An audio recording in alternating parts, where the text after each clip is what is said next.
As Gene is trying to study, Finney again distracts him. Gene becomes frustrated that Finney is constantly interrupting his schoolwork. He suspects that it is all a plot to prevent him from beating Finney at school. Here's how it all played out.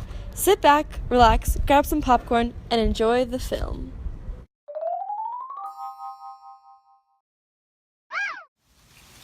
Hi, I'm Connor, and I'm playing Gene.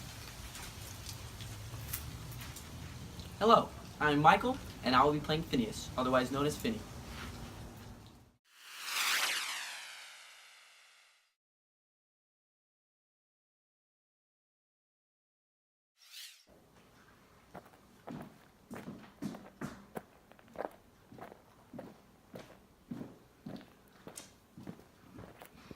Why didn't you say you had to study before? Don't move from that desk. It's going to be all A's from you. Wait a minute.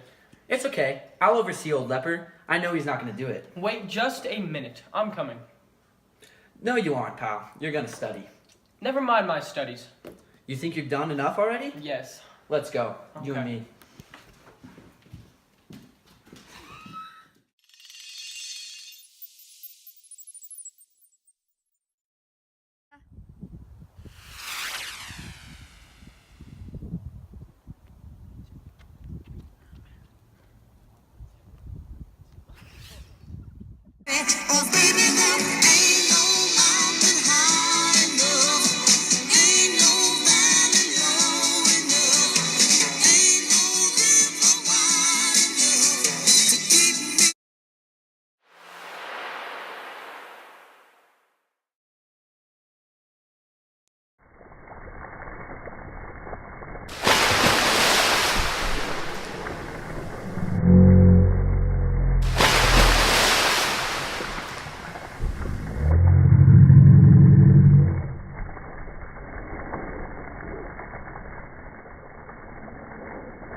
We'll go together. A double jump. Neat, huh? Come out a little way. And then we'll jump side by side. Whoa!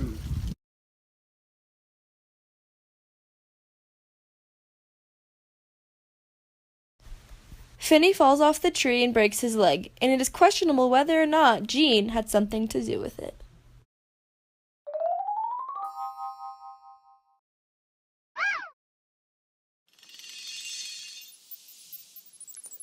In this scene, Brinker becomes suspicious of the true cause of Finney's accident.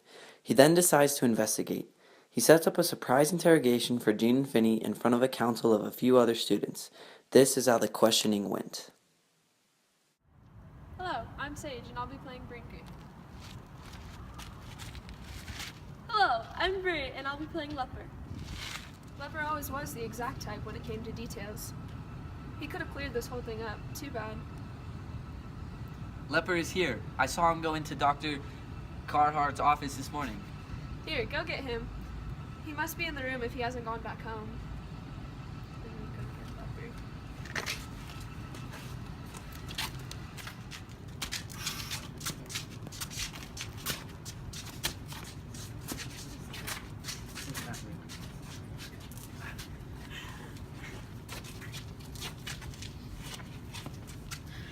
So what can I do for you guys?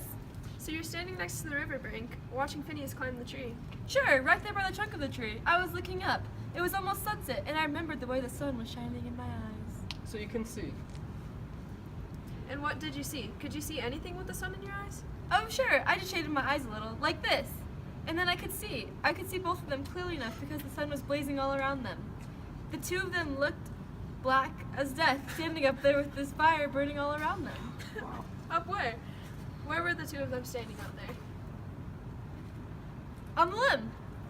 Who was where on the limb? Was one of them ahead of the other? Well, of course, I couldn't see who was ahead. There was just two shapes. You couldn't see who was ahead, but could you see how they were standing? Where were they exactly? Well, one of them was next to the trunk, holding the trunk of the tree. I'll never forget that because the tree was a huge black shape too, and his hand touching the black trunk anchored him. And if you see what I mean, to something solid in all of the bright fire they were standing in up there. And the other one was a little farther out on the limb.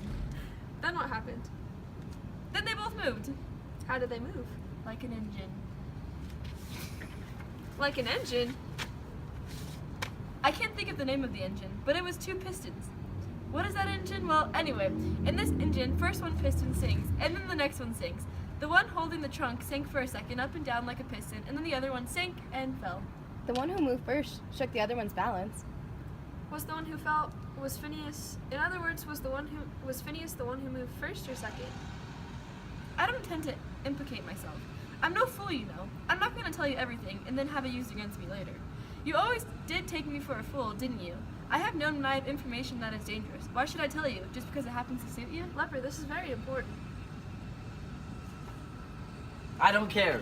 Phineas! I just don't care. Wait a minute, we haven't gotten all the facts yet. You get the rest of your facts, Brinker. You collect every effing fact there is in this world.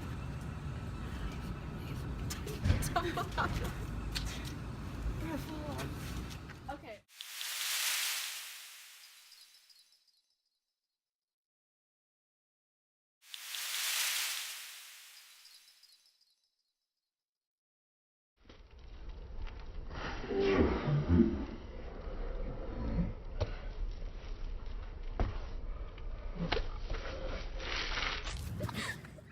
As a result of falling down the stairs, Phineas re-broke his leg. This then led to further complications, and we can't tell you how it ends because that would spoil the book. Both of these scenes connect to society because it shows how life is like a war. It seems to be full of constant competition and personal battles, big and small. As you fight through these battles, there are bound to be casualties and fallen soldiers throughout the times of life.